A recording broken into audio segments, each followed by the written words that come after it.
Hello, everybody. My name is Pierre-Yves Ricau, and you can call me Pierre or PY.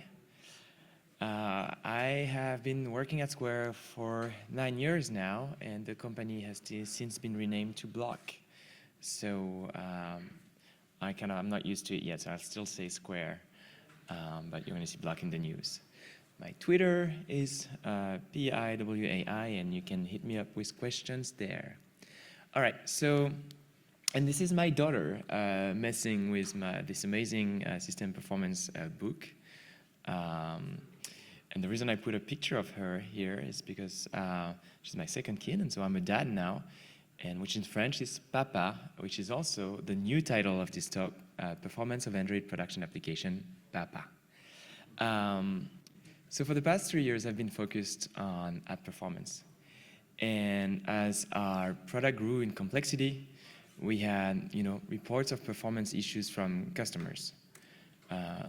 Like this video, where they would actually record it with their phone, and they were just not able to tap, and eventually it showed up. So when a customer sends that, we look at this, and we're like, oh, what are we doing now? Because we have very little information about what the problem is and what's triggering this. So we started looking into perf, and when I started looking into that, I thought, well, it's easy. I'm just going to buy the book on everything about performance by Romain Chet, the definitive guide. Unfortunately, that book doesn't exist. I couldn't really find a lot of guidance. In the last 3 years, I have to say, Google made a lot of progress in terms of documentation and tooling. I still believe there's a lot of work to do, and I know they're working on it. But when we started, it was really nothing. So I was like, I need a guide, I need tools, I need libraries. Where is everything? And so in those last 3 years, I've learned a lot. We built some stuff, and I want to share some of that today. But of course, we have to start with what is performance and what kind of performance? What do we care about? It can mean many things. We can talk about memory usage, disk usage, CPU, all that. The thing we like to say at Square, there's this sentence that we like to say. We say people first. It's a bit ridiculous, but it's kind of a good reminder. So people first. We build applications for people, for humans, and the performance of those applications directly affects their experience and their life. So when we're improving performance, our goal is to improve user experience. And so I like to think about user-centric performance. In the context of Square, the app that I'm working on, it's a series of apps, but they're the point-of-sale applications. And so we thought about what should be our goals here for performance. And there's a simple sentence to think about this, and that's it. That's that. Everything that you do a lot should be fast enough, and nothing should be horribly slow. There's a bit of feedback, by the way, on the audio. I don't know if it's important or not, but so when the app launches, for example, app start is important for a lot of applications. For the point-of-sale application, though, they started at the beginning of the day. It stays in foreground all day. They just go about their business. So app launch, it's important, but not that important, because you just started and you forget about it. It doesn't matter if it takes a couple of seconds. Drag and drop and animations are kind of important, but not the most important for us. We want to avoid jank, but that's not the most important thing. The most important thing on this UI is all those buttons you see to add items to the cart, and that needs to be super fast. I need to tap, I see the amount updated, I need to tap, I see the amount updated. So what we're talking about here is interaction latency. And so it's the time from I touch the screen to the screen repainting itself. So it's from the finger leaving the screen, the display, to the UI is updated and the display has rendered that UI. The frame is done rendering. So we figured out some thresholds. And when I say we, I mean the Chrome web performance team, really. Because they have this website, web.dev/interaction to next paint, which is exactly what I just described. And they provide thresholds, under 200 milliseconds, that's great. Over 500 milliseconds, that's bad. And in between, you should probably improve it. So For us, critical interactions should be under 200 milliseconds, and nothing should be over 500 milliseconds. These numbers, they feel a bit like made up, like, okay, 200, right? The actual way that they figured this out is there has been user studies that show that below 69 milliseconds, there's no point in improving. No one would actually feel the difference. So you could target 69, but in practice, between the devices and the websites, giving people a bit of relaxing. Okay, 200 is good enough. Like, let's start with 200 right now. Maybe in 5 years, we'll talk about how 100 milliseconds is like the next target. But right now, 200 is good enough. And for us, that's important too, because there's muscle memory. So people are always doing the same thing. So if it starts being slow, it sort of breaks their muscle memory. So let's see if we can sort of see that lag. So I made an app. I'm going to do a demo right now. It should play. So you should see that we're tapping on this button and it immediately updates. And so there's no lag here. And then the second one is a 100 millisecond delay. You can't really see the difference. Now 300 milliseconds right after, you can feel it. It's not annoying, but you can see that there's a bit of a delay. And then 700 is like, oh, I hate it. And then the other one that I did is a slider, and you'll see that it's very different. So the lag here is a couple milliseconds, it's fine. And then as we start increasing the lag to, it's still under 100, but like 70 milliseconds, you can see how it feels really bad, right? And so what's interesting here is that depending on the type of interaction, there are not the same thresholds for what's good and what's bad. And it's pretty simple. If it's a tap, if it's on some sort of click, go for 200. If it's any sort of motion, you want to hit every frame. You want to avoid any sort of jank. In the context of your application, though, you might have very different perspectives. So you need to actually talk to your PM, business people and customers, and figure out what's critical for you. Maybe you're doing a social media app, and it's really all about scrolling or some other things, or it's about displaying ads fast. So you might have different perspective.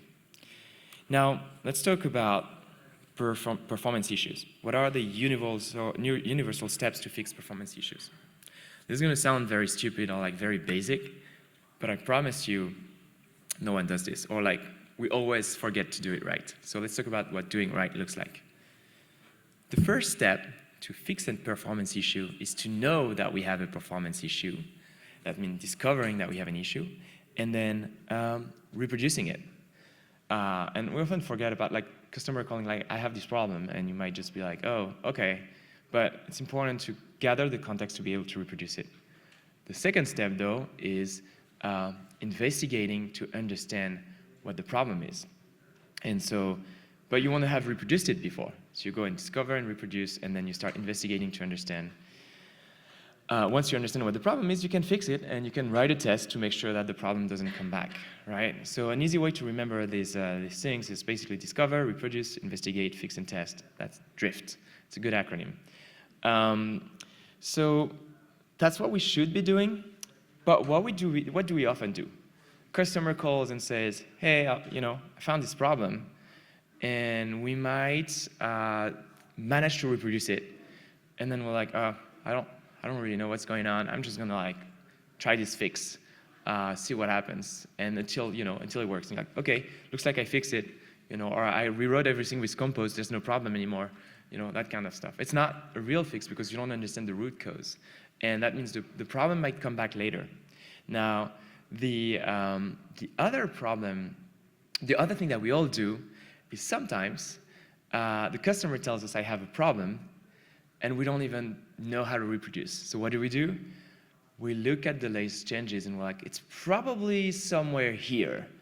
And let's try this fix, ship a release, see if they still complain, And like, who's done that?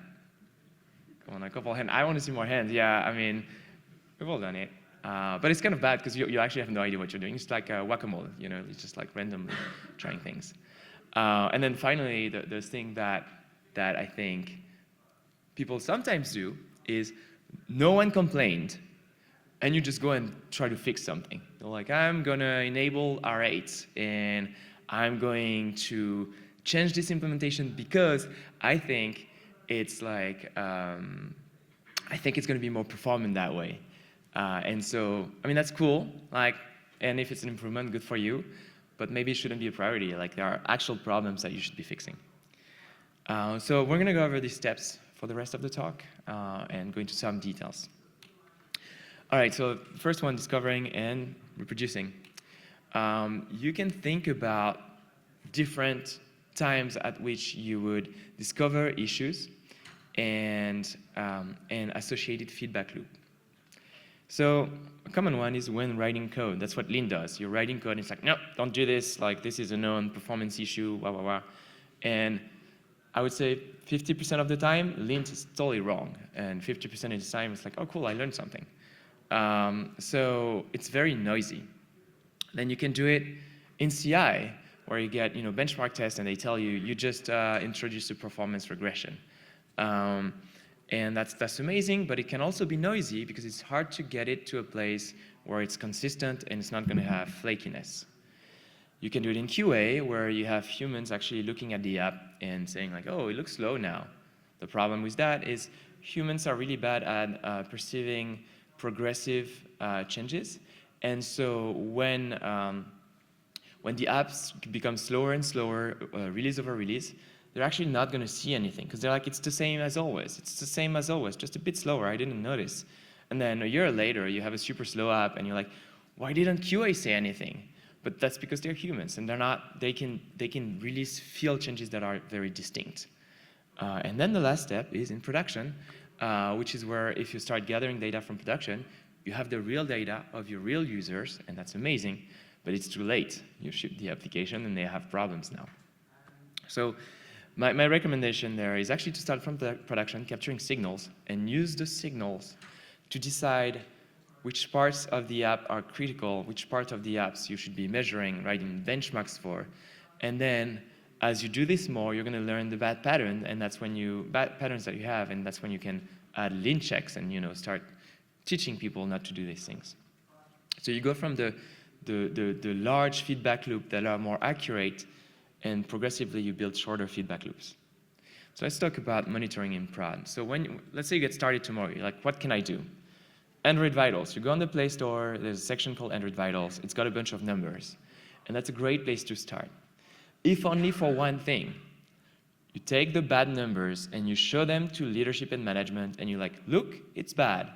It's going to be bad because our customers are going to leave, and we're going to get some bad ranking. Just make some things up. And then they're going to maybe give you resources and time to actually focus on performance. I absolutely did not do that. This is not about me, right?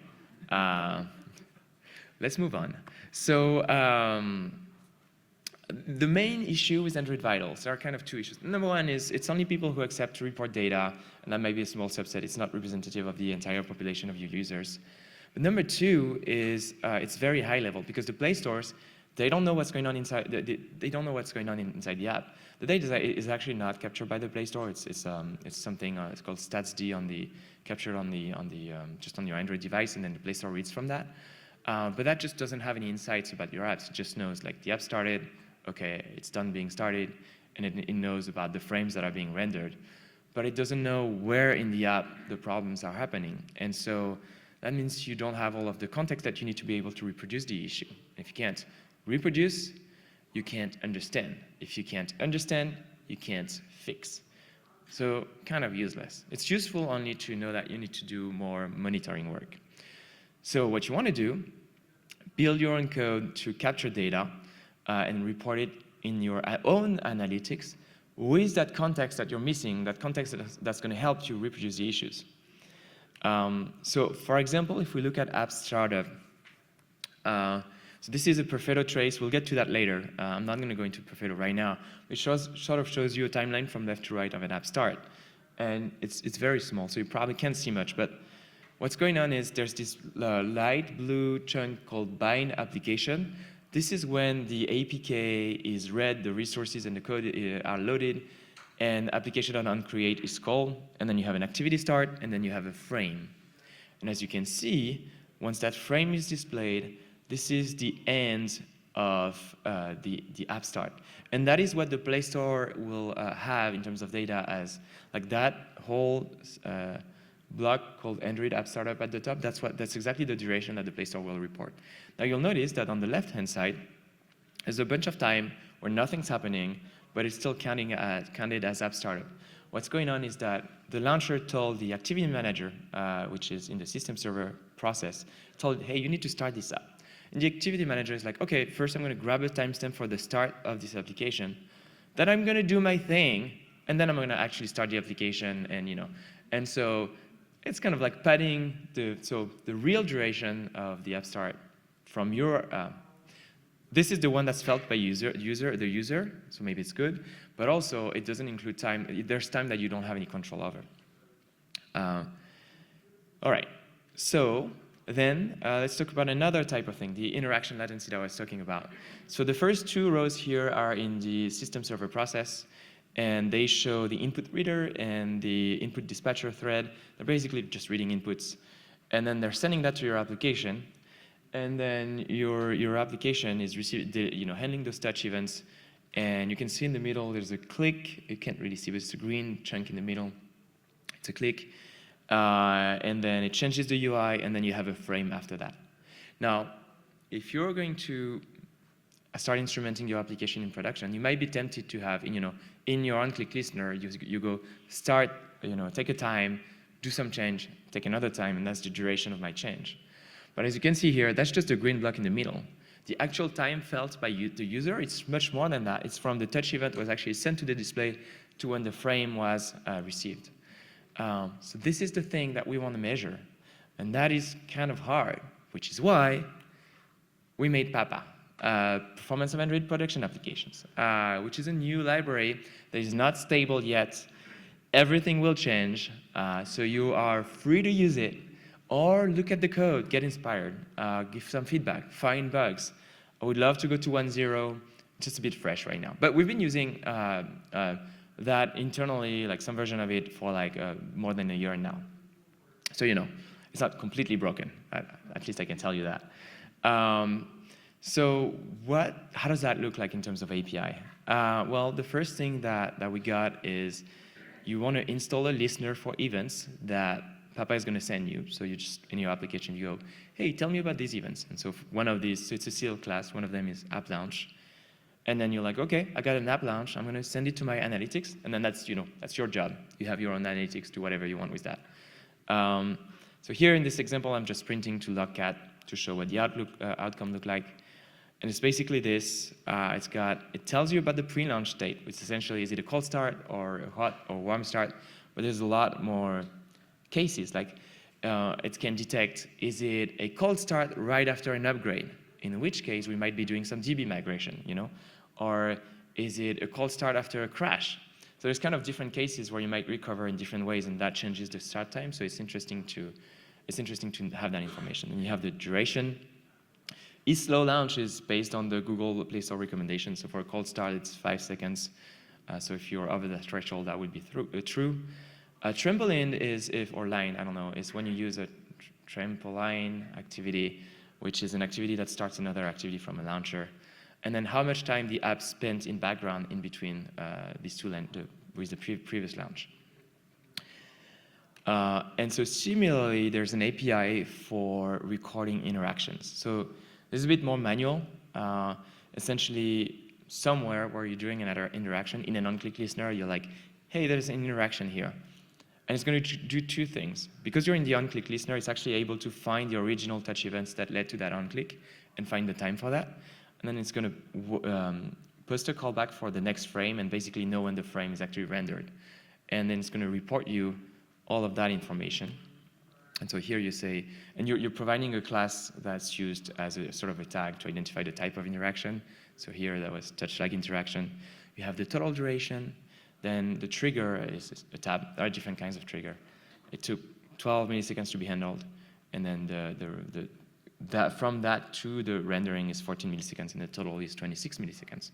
Now, this is a bit annoying to do manually in every on-click, so there are different options there. If you have a navigation library, you could just, that's what we do. We just hook it in our navigation library in one central place. Or you could use, some bytecode weaving or some magic or whatever you like to basically do it on every click.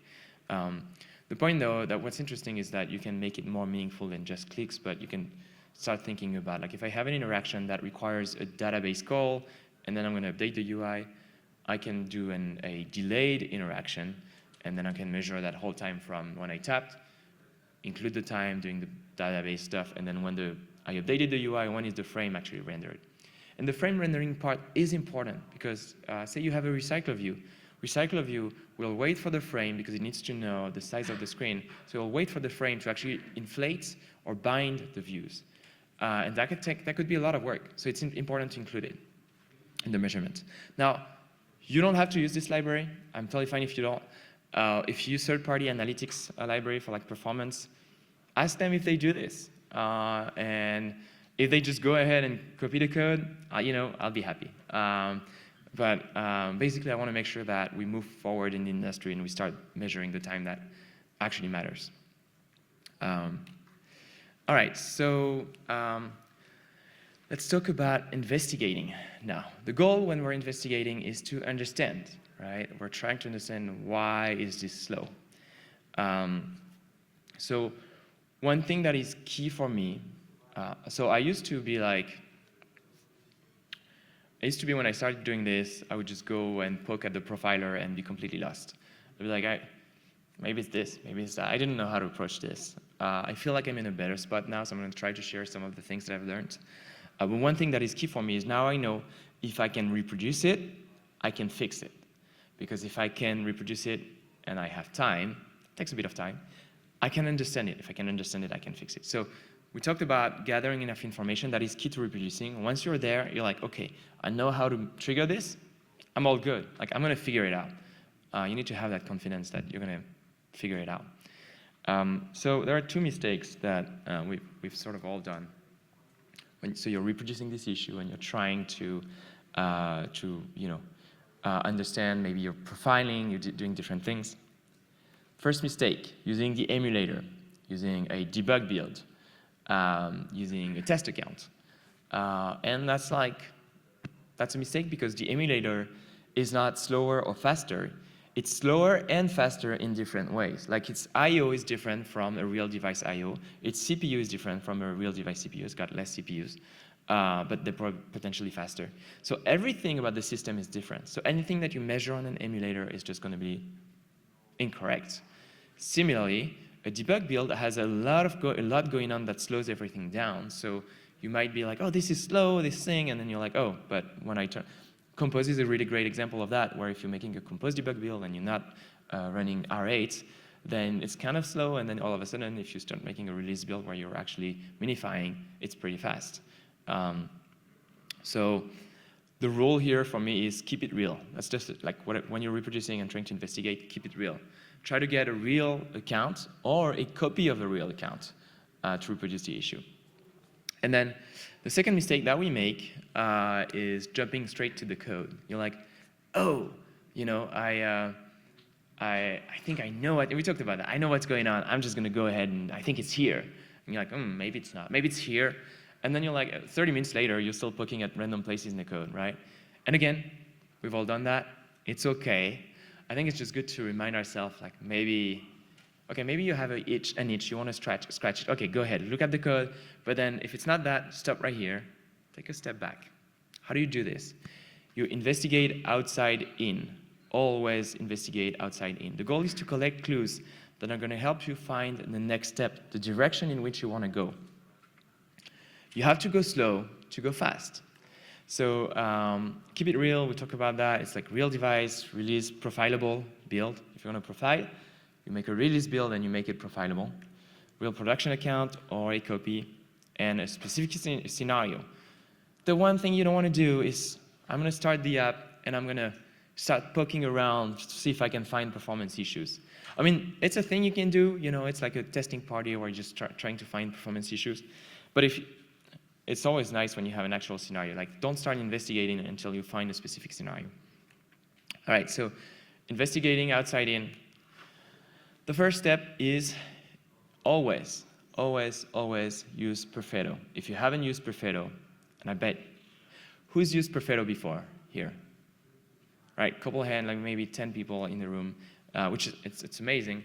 you should all, like, if you're ever touching the Android Studio profiler again without having started Perfetto before, I'm gonna come at you. And you know, Perfetto is amazing. It's a bit intimidating, so we're gonna talk about that. Once you've used Perfetto and you sort of understand where you want to actually look, that's when you use the Android Studio Profiler or various other tools. And then you look at the code. And you look at the code because now you've sort of zoomed in on where the problem is. And then you're like, I want to learn more about this. I want to learn more about that. I want to learn more about this. And you build an understanding, and then you fix it, right? So recording a Perfetto trace, just go through the docs, and they have two ways. One with a UI that I could just never make work, and I'm very confused by the UI button thing, or a command line, which I find, for me, works pretty well. I typically, they have the default is like a 10-second timeout. I don't like that. I just let it run with a ring buffer, and I stop whenever I like to stop. So I said to start with Perfetto and not Android Studio. My recommendation is to actually kill Android Studio when you're running Perfetto, because Android Studio will sometimes start running the profiler on its own, and that's going to slow down the application. So your trace in Perfetto will have been slowed down by the trace from the Android Studio profiler. So just kill Android Studio. All right, so let's do some Perfetto stuff. And now I think I want to go back to mirroring display. Wow, we're doing this live. Main display. Oh, wrong. Not what I wanted to do because I have inverted them. Mirror. Yes. All right. So here's what I'm going to do. I'm going to start with the terminal. So I said never use an emulator. So we're going to use an emulator. But that's because we're here together, and it's going to be easier to show you what I wanted to do. So I'm going to start a Perfetto trace. So here I'm just putting 500 megabytes so that I have a large buffer, and I'm putting the name of the app that I want to record, starting a trace, and then I'm starting the app, and I'm clicking on this button once, and then I stop, and then magic, it opens up the trace in the browser, which is really cool. So when you see this, so notice 4 CPUs, it's an emulator. Your devices today probably have 8 CPUs. This is a lot. The first time it opened, I just closed the tab. I was like, I don't want to deal with that. But I promise you it's worth it, and it is not that scary. For the most part, you just learn to not look at the parts that you don't understand. So let's see. So we've got the 4 CPUs. So this is a timeline of the recording. When there's nothing in those CPU rows, it means nothing was happening on that CPU. When there's a color, it means a thread was running. And then the color of the blocks each correspond to a different application. So we can see that there's like some purple, some yellow, some red, different apps. And so when you move on one, it tells you which app and which thread that was, and sort of like where else in the timeline it was scheduled. So this is kind of interesting, but not super useful right now. Below you have the CPU frequencies, so your CPUs run at different speeds. Interesting, not always useful unless you're doing like OS level stuff and trying to debug the hardware. This one is interesting. It's a synthetic metric where that Perfetto is actually, when it's loading the trace, it's looking for specific tags and computing this metric, which is essentially the startup time of this application, which is come example papa. Now this is really interesting because this startup time is actually the startup time that the Play Store is going to report. It's the exact same start and stop. It's going to really match the numbers you're going to see in the Play Store. So that's pretty valuable. Now, below those things, you have a bunch of processes. Each of these is a process. So you can see the name of the process and then a number that's the PID. And so you'll find your application there. And you can open it up. And then, so the first 2 ones are the timelines for the frames, and we're going to ignore that. But then you have your threads. For each thread, you have 2 rows. So the first row is the thread states. Essentially, is this thread being scheduled and running on a CPU, or is it just doing nothing? The second one is the trace sections. And so this will tell you, this is where in your application code, you can actually call trace.begin section, trace.end section, and it's going to show up here. There used to be a tool called systrace that showed these traces in the same way. So if you used trace before, this is just a way better way to see these things. And we'll zoom into it in a second. But you can see that I have the main, so the main thread is named after the process, so come example papa, except they removed the C because I don't know why they removed some letters at the beginning. No idea. Render thread is a thing that's been in Android for a little bit where when the main thread is actually done, the main thread doesn't draw anything, if you didn't know. It just sends commands when you're in onDraw. It's just recording commands, and then the render thread executes these commands and actually draws the bitmaps. And then you get a bunch of other threads, right? So what else did I want to talk about? Oh yeah, heap size. Heap size is interesting because you can see here, I can see the heap size growing, and then it's going down. But now if I go and find there's going to be so there's a JIT thread pool, which is the just-in-time compilation, and there's a heap task daemon, and you can sort of see it doing some work here, and that is roughly, I think, yeah, when the heap went down. So you can use that to correlate, there's a GC here, and I see the memory going down, and maybe I see my thread doing nothing. So this is very high level. We kind of want to zoom in, right? So you can zoom in with the little handles here. It's not very practical. If you're a gamer, you know that on your keyboard, you can move with the WASD keys. Same thing with Perfetto. So S, which is like walking back, is zooming out. D is zooming in. And I can go zoom in, left and right. And it's really fast. It lags a bit here because you're seeing it on the big screen, but it's amazingly fast. And that makes it fun. Like I love looking at Perfetto traces just because it's so fast. So let's look at the example. So then the next thing we want to do, I think you can press F, or you can select a chunk and press F. It's going to sort of zoom in. I'm going to zoom in some more. So here, this is the startup of my app. So I talked about the main thread, and now you can see those things going on. So there's this bind application, which is a creation application, and activity start, and then the frame rendering. And right after the frame is done, you can see that this is the end of the startup. Okay, cool. But what's going on during that time? And let's say I want to sort of understand generally in that time frame how much work is done, what kind of work is done. I can select it, I can press M, and this is a weird trick. I feel like I don't think there's a great tutorial for Perfetto, so I'm trying to give you some tricks. See the little triangle in the corner of this selected trace? I can click on it. And what it does is it actually selects that time frame. And notice that now I have some checkboxes on the left side. And so I can actually check the thread states line. And now it's going to fill in the bottom tab with data from that thread state over that period of time. And this is where it gets super interesting. So this is a 269 time span, milliseconds.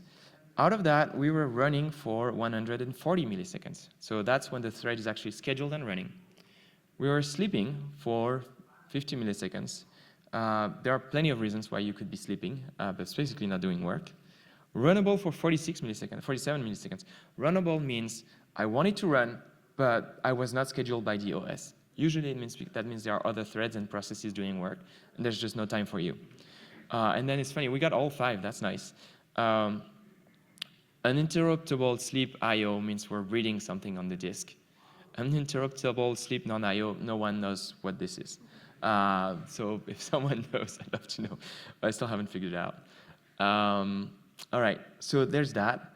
But one thing you can do is star a row. So you can, for example, I'm going to say, I like the Android app startup thing, and I want to see my main thread, and I want to see what's going on the main thread, right? Like my thread states.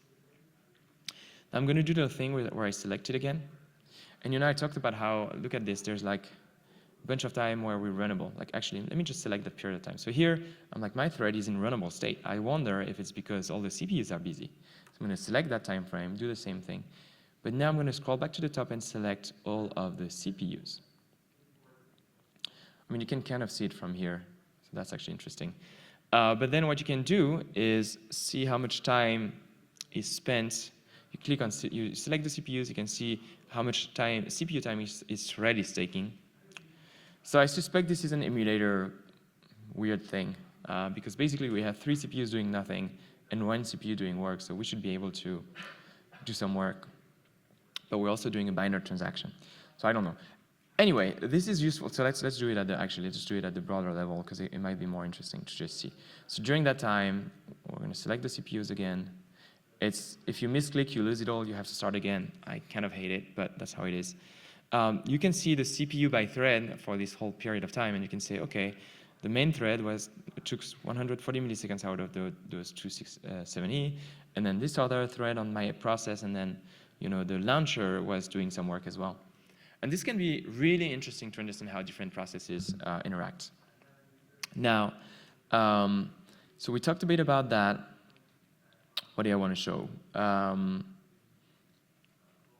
Yeah, I guess what I wanted to show you too is that you can dig into other processes. So we're gonna keep this. So so far what we have is the startup timeline and our main, our own process. But system server is where the activity manager lives.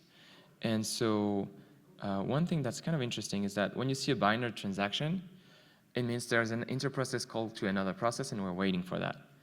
And so that one is actually, wait, hold on, it's here. So I can see that there's this binary here, and that basically we're waiting for something here. But similarly, I can also see some of the work leading to the start of the application. I'm going to try to find it.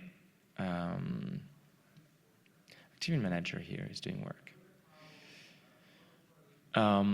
Anyway, yeah, I guess so actually that one's interesting. So you can see the input reader here. I bet that's the touch that I did, and then that got sent to the launcher, which you could see there, and then that eventually started the application. So it's really interesting because you can see the entire system. You're not going to debug the activity manager every day, but it's sort of nice to see how it all works together. And I love the ability to see what process a binary is talking to and sort of understand, okay, what's going on there. All right, so I was showing you how we started this and this application. So we saw that the entire time here is 269 milliseconds. And what I didn't show you is that there's another trace. So latency, let me just find it. So I talked about Papa, and I showed you how we added this interaction to the on-click. And then I clicked on the button, right? And this actually shows up here. So it's pretty nice because you just added because you wanted production analytics. But now you also see it directly inside your traces. And so here you can see that the end of that is when the choreographer ended. Now the start isn't actually when the touch event was received, but when we measure the duration, that is what it's going to be. So let's look at that. So let's say that's when the touch event was received. We have about 17 milliseconds. The trace only shows the trace it's about 15 milliseconds. But if we look at logcat, we can see that there's about 4 milliseconds from when the touch was received on the screen to where it was handled, and then 15 milliseconds for display, for a total of 19 milliseconds. And so the display duration is what's going to be seen on the trace, but you'll want to log this because that's the actual perceived experience by the user. All right, and so same thing actually, you could see the app launch. The duration was 197 milliseconds. So this one is a bit interesting because what we report, this is about 279, but if I look from here to here, that's about 197 milliseconds. So what Papa reports is the beginning of Vine application because there's no way to know that timestamp here. And so you have to know that there's a bit more time on the Play Store. All right. Let's go back to Keynote, and I'm going to change the display to be stop mirroring. Oh, all the way. Okay, great. And this is extend. No. That it? Is that what I want? No. Stop mirroring. This is the extended. Right, okay. Thanks, Apple, for changing all the settings. All right, and we're actually going to move on to another research. I have no idea on time. So, okay, let's look at a video. This is an example where we're actually typing a letter, and then the result appeared. I hope you looked in time, but basically this took about 2 seconds to show a result. So we were looking at that with Perfetto, and guess what? We're back to mirroring so that I can show you this. And it's 10:50, which means I'm at time. Oh, shit, sorry. Well, we're not going to do that. I'm going to wrap up by going 1 second a slide. Essentially, once you've done Perfetto, you can do other traces. You can do allocation and all that. And you can use the flame graph to figure out the problem. Perfetto took a long time. I didn't realize it would be so long. Then you can use macro benchmark. And this was a demo showing how you could use this library inside a compose activity and then write a macro benchmark for it. So it's there, and I'm happy to send the links later.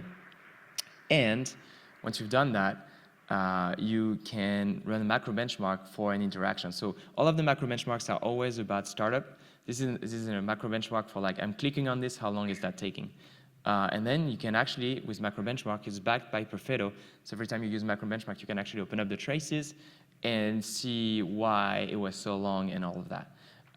So I actually never use, I always run macro benchmark from the command line, and then I open up the traces later. There are other ways to do tests, like performance tests where you don't use time and you instead measure proxy metrics like how much I/O is triggering in that period of time and that kind of stuff. Those types of tests are much more stable, so they're very interesting and they're an alternate way to measure performance. And with that, that's it. Thank you.